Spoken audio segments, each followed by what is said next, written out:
I think it's safe to call this a Brofrot or Puff Puff masterclass, as it's knowledge I've acquired as a result of doing this over and over and over again. I have with me here 4 cups of sieved flour. I'm adding some yeast, a tablespoon of that, 3 tablespoons of sugar. Adjust sugar according to your taste. I added a teaspoon of salt. I'm grating half a teaspoon of nutmeg, and then I added in a teaspoon of baking powder. I'll go ahead and mix this very well. Once that is done, I will add in 2 cups of milk because I'm going in for a wetter dough.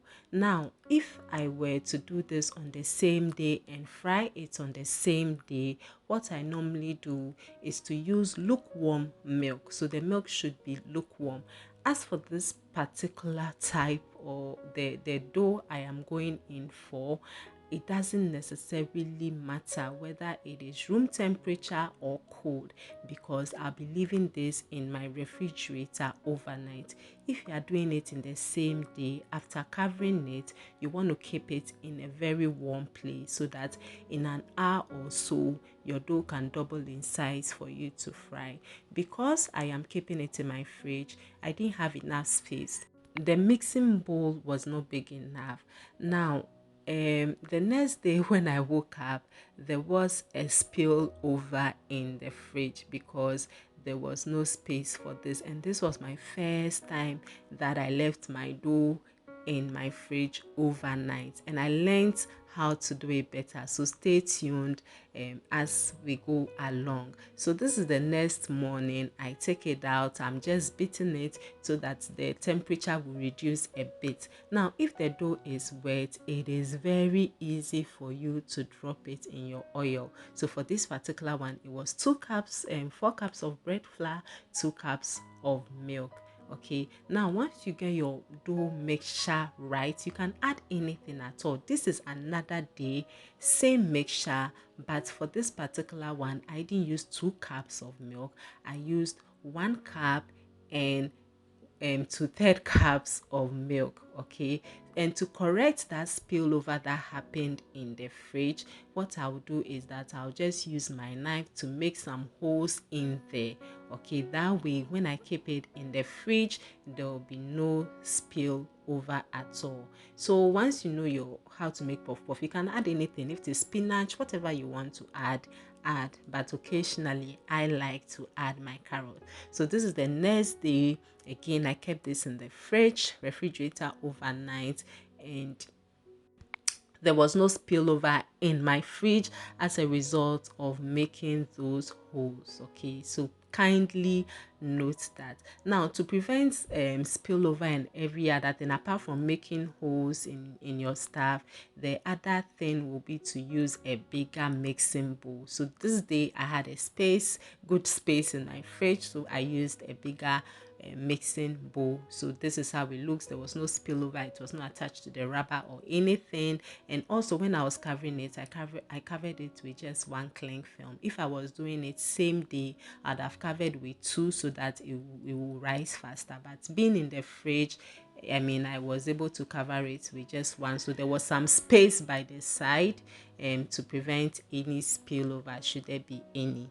Now, another important thing to note is when you are going to fry the dough, this is one way that you can drop your dough into. As you can see, this one too, I used 1 cup and 2/3 cups of milk. Okay, and so it was quite hard. It wasn't as soft as the first one. So if it is wet, it is relatively, if it is not as wet as the first one that I showed, it is relatively difficult for you to drop it into your oil effortlessly. So the decision is yours. Now see how I am using my hand to pass over my first finger. Hey, yeah, the finger, my pointing finger. Okay, just observe. So I was just doing that several times for you to see how I drop that into the oil. Another thing to note is the quantity of oil. You need your puff puff or your bofo to float. So if your oil is not enough, you make sure that you drop in a relatively smaller sizes of puffs or dough. So this particular one, my oil wasn't that much, so I am dropping like very small ones. If you drop big ones when your oil is small, they will not float. You notice that they will sink, and once they sink, you are not going to have like that nice round shape. Another thing to note is not to fill your whole pan with the dough. Make sure you leave some room for them, because as they begin to brown like this, they take up the whole space. And so if you are dropping it in and you fill the whole pan, you'll notice that it will be difficult for them to turn. Okay, they'll be struggling for space, and it may just not turn out nice. So the wetter dough, as I said, is easier to drop relatively, and for texture I believe there's really no significant difference as to when the dough is wet or hard. Maybe it's just fuller. So for this particular one is the one that I used less milk, and you can see dropping it in is quite tedious. By the time you are done dropping it, some of them are already even browning. Okay, so that is the difference with that. Another thing to note is that you don't necessarily have to use milk as I did. You can use milk powder and use water. You can use just water without milk, it will work perfectly. Okay, so this is it. I believe I have hit all the points that I ought to hit, and there is one that was with banana that I did, but I didn't want the video to be too long, so I'll be sharing that in another video. So this is the consistency of the one that has like less milk. You can see it is thicker, as compared to the first one. But as I said, with the taste, there is no significant difference between that.